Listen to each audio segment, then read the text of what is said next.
outiller, surtout des gens de notre communauté, pour gérer leurs émotions, pour réduire la violence faite chez les femmes, vers les femmes. Vous êtes un modèle de tout ce qu'est un allié pour les femmes, parce que je crois que dans nos communautés et dans plusieurs communautés ethnoculturelles, il y a de la violence et elle est très sournoise et elle est très cachée. C'est pas quelque chose dont on parle parce que c'est pas quelque chose dont on est fier de toute façon. Mais si on en parle ouvertement comme ça, puis on essaie d'identifier quelles sont les causes et aussi outiller les gens. Je crois que si on sait où aller, juste et briser le cycle, juste vouloir briser le cycle est déjà un point de départ. Avez-vous quelque chose à ajouter? Pour briser le cycle, effectivement, je crois sincèrement au travail de la thérapie pour ça. Parce que la thérapie va approcher la question avec un non-jugement. Donc, même la personne, même l'homme qui abuse de même le garçon qui abuse de sa petite amie à la maison, on va l'accueillir avec un non-jugement et le but, c'est de l'aider à se prendre en charge et ne pas déverser ce qu'il vit sur la personne qu'il aime et présente. Non seulement on est en train d'aider cette personne en présence de nous, non seulement on est en train de s'assurer qu'il n'y a plus de violence contre la personne restée à la maison, on est aussi en train de dire, bon, voilà, on arrête le cycle de récidivisme, donc qui est d'autres victimes.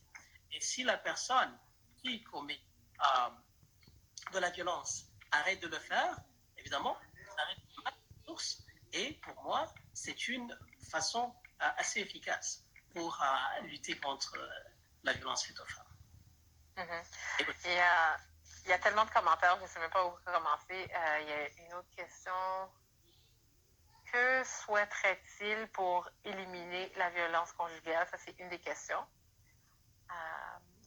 Quelle est la démarche que vous menez pour que les femmes au sein de la communauté qui sont victimes, mais ne disent rien à cause de peut-être de la réaction au sein de nos communautés? Ouais. Ou ne savent pas parler, qui souffrent en silence et ne savent pas à qui en parler.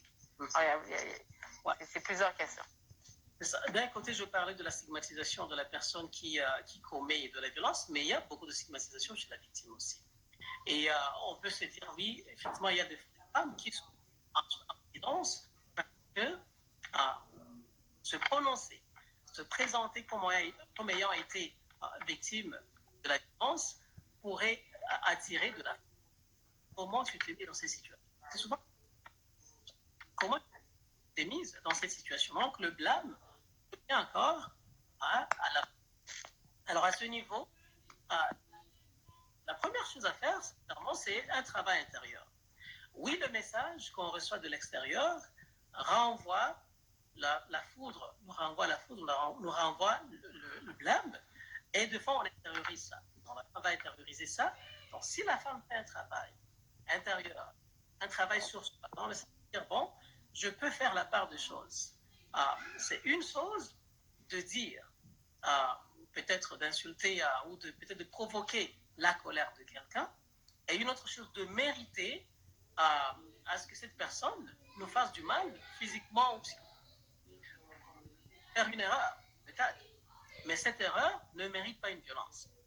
Et ensuite, donc c'est aller à la source. Si la personne peut savoir dire que non, la raison pour laquelle mon conjoint s'est comporté comme ça, ce n'est pas parce que j'ai mal préparé, excuse-moi, c'est stéréotypique, mais c'est souvent une des raisons pour lesquelles il y a de la violence. C'est parce que j'ai mal préparé, mais c'est parce qu'il n'a pas su approcher la problématique autrement.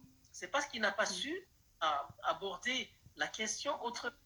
S'il avait abordé la question autrement, peut-être en engageant une conversation avec moi, peut-être en me disant que, bon, tu sais, moi, je sais comment mieux faire ça, mais on peut le faire ensemble, je n'aurais pas eu ma dent cassée. Je n'aurais pas eu peut-être mon nez à couler du sang. Je n'aurais pas eu ma vie en danger. C'est parce qu'il n'a pas su aborder la problématique que ça s'est produit. Donc, c'est à cause de lui. Ce n'est pas à cause de moi. Donc, d'extérioriser la responsabilité, c'est tellement important, ça peut aider. Et je sais que ce n'est pas facile, parce qu'encore une fois, le message reçu de l'extérieur, ce n'est pas toujours le cas, mais c'est de se dire effectivement, oui, le message est là, mais moi, l'expérience, l'experte de l'expérience, c'est moi, parce que c'est moi qui l'ai vécu, et de se le dire. Aussi, à savoir qu'il y a quand même de ressources. Tout le monde ne peut pas juger. Il y a certaines personnes qui ne jugent pas. Il y aura toujours quelqu'un pas de confiance. On peut ne pas en avoir 10, mais on peut avoir au moins une personne de confiance. Qu'on peut se dire, bon, cette personne ne me juge pas, je peux lui partager mon expérience.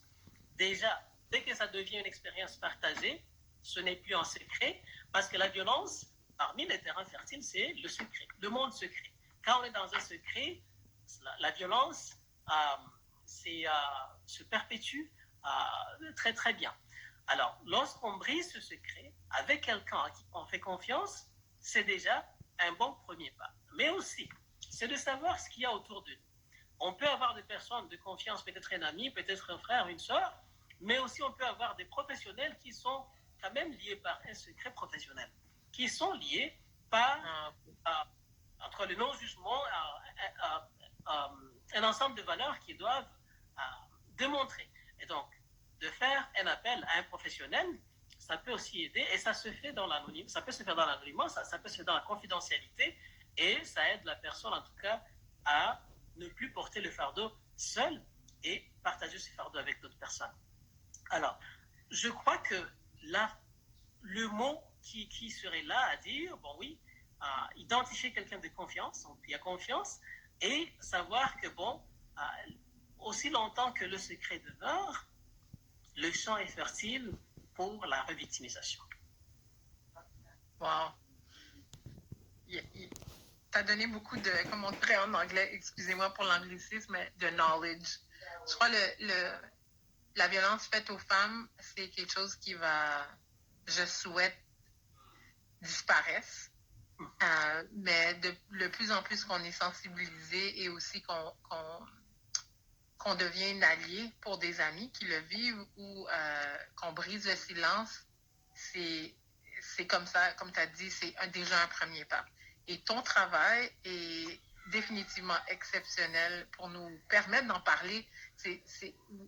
Vous êtes la définition de quoi être un allié de femmes parce que vous travaillez dans un champ qui nous affecte de près ou même de loin. Et tu sais, des fois, c'est pas nécessairement de la violence conjugale, ça peut être de la violence verbale. Il y a tellement de sortes de violences. Je regarde toute la violence qui se fait auprès des jeunes avec les médias sociaux.